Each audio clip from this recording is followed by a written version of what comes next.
Сәлеметсіздер ме, құрметті көрермендер, тыңдармандар. Бүгінгі біздің сабағымыздың тақырыбы метафора, жасалу жолдары және мысалдар.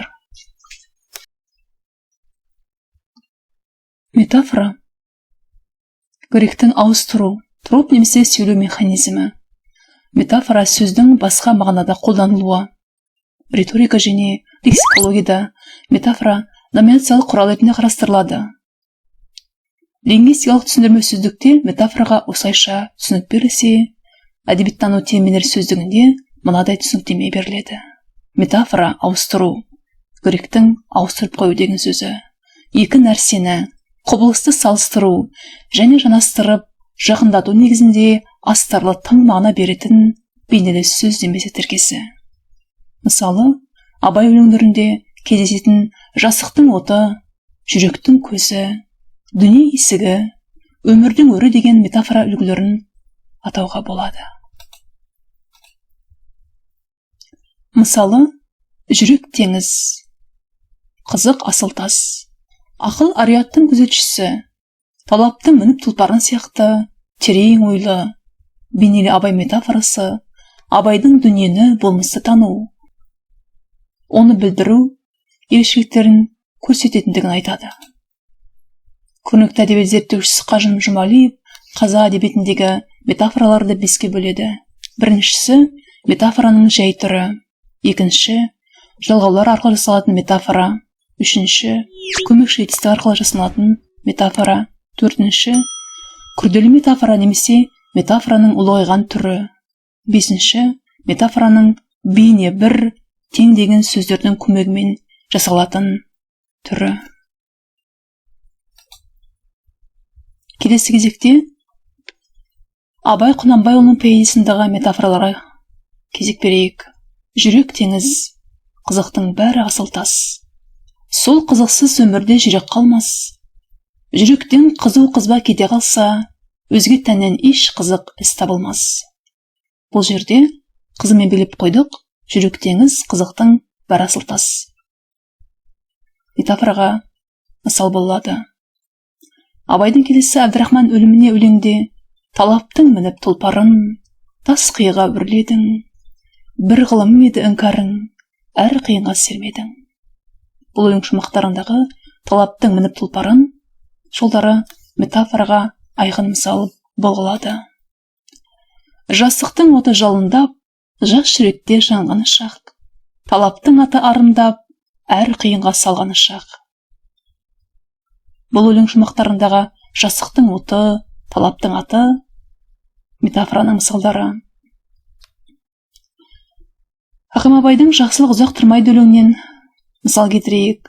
Жақсылық ұзақ тұрмайды, жамандық әркез тозбайды, үміттің аты еліріп, қос тізгінді созбайды.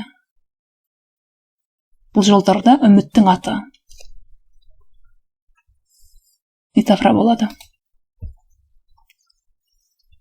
Енді Мағжан Жұмабаев поэзиясындағы метафораларға кезек берейік. Мағжанның жер жүзіне өлеңінен. Жер жүзіне ира тағымы жайылған, жан емеспін оттан судан тайынған, қайраты мол қанды бала қыранмын, күн болған жоқ, жаудан жүрек шайылған. Бұл жерде Қайсар ақынның қайраты мол қанды бала қыранмын деген жолдарын көреміз. Бұл метафораның бірден бір үздік үлгісі. Талмай қайтпай қамал бұзған кемеңгер, арыстанға қарсы ұмтылған мендейір. Мұнда Мағжан ақын өзін арыстанмен салыстырып, метафоралық арқылы ерлік пен қайсарлықты бейнелейді. Бір барқылдағы жалпылдаған төбеттен қорқар болсам, жұтсын мені қара жер деп, ақын өзін қайсарлығын, өшіл бейнесін осы сөздер арқылы көз алдымызға елестетеді. Мағжанның қазақ тіл өлеңіне мысал. Қыран құстың қос қанаты қырқылды, күнде күште күркіреген ел тынды. Асқар Алтай алтыннан есте жоқ, батыр хандар асқан жандар ұмтылды. Алтайды алтын анаға балауы бұл шумақтың нәрін беріп тұрғандай. жарық көрмей жатса да ұзақ кең тілім. Таза, терең, өткір, күшті кең тілім. Таралған түрік балаларын бауырыңа, ақ қолыңмен тарталарсың сен тілім.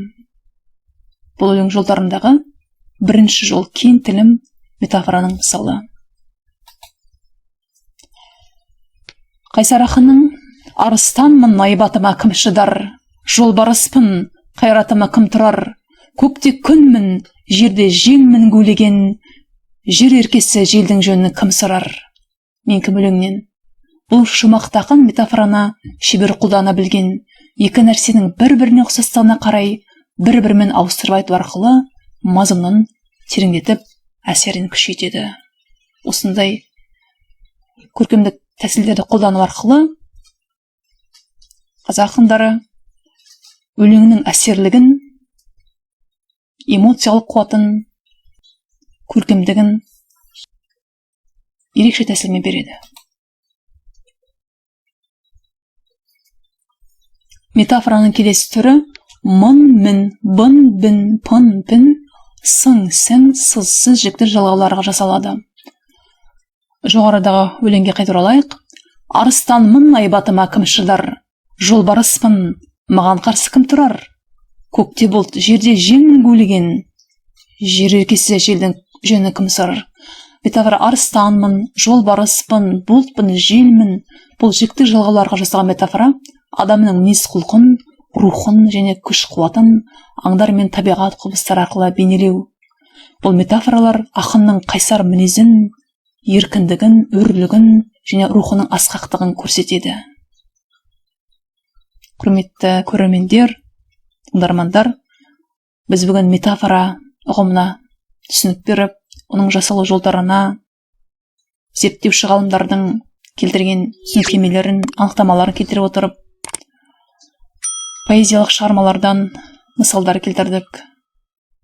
Оның барлығы да әркімнің пайдасына жараса, өте қуаныштымыз.